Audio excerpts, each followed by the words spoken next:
ঘটনাটি ঘটেছিল 557 হিজরি সালের এক পবিত্র রাতে। চারিদিকে নীরবতা, সবাই ঘুমিয়ে পড়েছে। আকাশে সুন্দর চাঁদের আলো। সুলতান নুরুদ্দিন জেঙ্গি রহিমাহুল্লাহ, যিনি ছিলেন ইসলামের এক সাহসী প্রহরী। প্রিয় দর্শক, আসসালামু আলাইকুম। আজ আমি আপনাদের সামনে ইসলামের ইতিহাসে ঘটে যাওয়া একটি আশ্চর্যজনক সত্য ঘটনা উপস্থাপন করতে যাচ্ছি। ঘটনাটি ঘটেছিল 557 হিজরি সালের এক পবিত্র রাতে। চারিদিকে নীরবতা, সবাই ঘুমিয়ে পড়েছে। আকাশে সুন্দর চাঁদের আলো। সুলতান নুরুদ্দিন জেঙ্গি রহিমাহুল্লাহ, যিনি ছিলেন ইসলামের এক সাহসী প্রহরী, একদিন তাহাজ্জুদের নামাজ আদায় করে তিনি গভীরভাবে ঘুমিয়েছিলেন। হঠাৎ একটা স্বপ্ন তার ঘুম ভেঙে দেয়। স্বপ্নে তিনি দেখেন রাসূলুল্লাহ সাল্লাল্লাহু আলাইহি ওয়াসাল্লাম তার সামনে এলেন। চোখে মুখে বিষণ্ণতা আর গভীর চিন্তার ছাপ। রাসূল সাল্লাল্লাহু আলাইহি ওয়াসাল্লাম বললেন, হে নুরুদ্দিন, আমি মদিনায় কষ্টে আছি।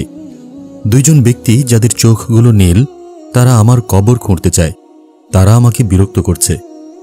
হে নুরুদ্দিন, আমাকে তাদের থেকে মুক্তি দাও। এই স্বপ্ন দেখার সাথে সাথে সুলতানের ঘুম ভেঙে যায়। তিনি প্রচণ্ড ঘামছেন, বুক ধরফর করতে লাগল, চোখ দুটো অশ্রুতে ভিজে গেল। তিনি চুপ করে বসে থাকলেন। ভাবলেন, এই স্বপ্ন কি সত্য নাকি শয়তানের ধোঁকা? কিন্তু পরের রাতে আবার একই স্বপ্ন। 3 রাত ধরে একই স্বপ্ন দেখতে থাকেন তিনি। প্রতিবার একই বার্তা, একই অনুরোধ।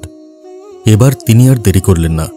তিনি তার মন্ত্রী ও আলেমদের ডেকে স্বপ্নের কথা বললেন এবং তাদের সাথে নিয়ে মদিনা শরীফ রওনা হলেন। সুলতান একজন সাধারণ সৈন্যের মতো পোশাক পরে মদিনায় পৌঁছালেন। তারপর গোপনে অনুসন্ধান শুরু করলেন, কে সেই রহস্যময় নীল চোখের 2 ব্যক্তি। অবশেষে এক রাতে তিনি জানতে পারলেন, 2 জন ব্যক্তি মিশরীয় হজযাত্রী সেজে মদিনায় অবস্থান করছে অনেকদিন ধরে। তারা কবরের পাশে একটি ঘর ভাড়া করে থাকেন। তাদের কার্যকলাপ সন্দেহজনক মনে হল। সুলতান নির্দেশ দিলেন তাদের ঘরে তল্লাশি নেওয়া হোক। তারপর তাদের ঘরের নিচে একটি সুড়ঙ্গ খুঁজে পাওয়া গেল, যেটা রাসূলুল্লাহ সাল্লাল্লাহু আলাইহি ওয়াসাল্লামের রওজা মোবারকের দিকে এগিয়ে যাচ্ছিল। ওই 2 জন বদমাশকে ধরা হলো। তারা ছিল একদল খ্রিস্টান গুপ্তচরের সদস্য, যারা রাসূল সাল্লাল্লাহু আলাইহি ওয়াসাল্লামের দেহ মোবারক চুরি করার চক্রান্ত করছিল। তাদের 2 জনকে শাস্তি দেওয়া হলো। এই খবর পুরো মদিনায় ছড়িয়ে পড়ল। মদিনার জনগণ অবাক হয়ে গেল। সুলতান 2 রাকাত নামাজ পড়ে আল্লাহর দরবারে শুকরিয়া আদায় করলেন। সুলতানের 2 চোখে পানি। তিনি কেঁদে কেঁদে বললেন, ইয়া রাসূলুল্লাহ, আপনি আমাকে ডেকেছেন। আমি তো আপনার একজন সামান্য উম্মত ছাড়া আর কিছুই নই। আপনার খেদমতে হাজির হয়ে নিজেকে ধন্য মনে করছি। আল্লাহ তাআলা যেন আমাকে কবুল করেন। পরে তিনি রওজা মোবারককে চারদিক দিয়ে সীসা ও পাথর দিয়ে ঘিরে ফেলার নির্দেশ দেন, যাতে কেউ আর এমন দুঃসাহস করতে না পারে।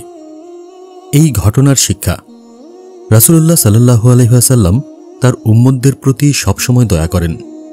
যারা আল্লাহর রাস্তায় সত্যিকারের খিদমত করে, তাদের অন্তর আল্লাহর পক্ষ থেকে সজাগ করা হয়।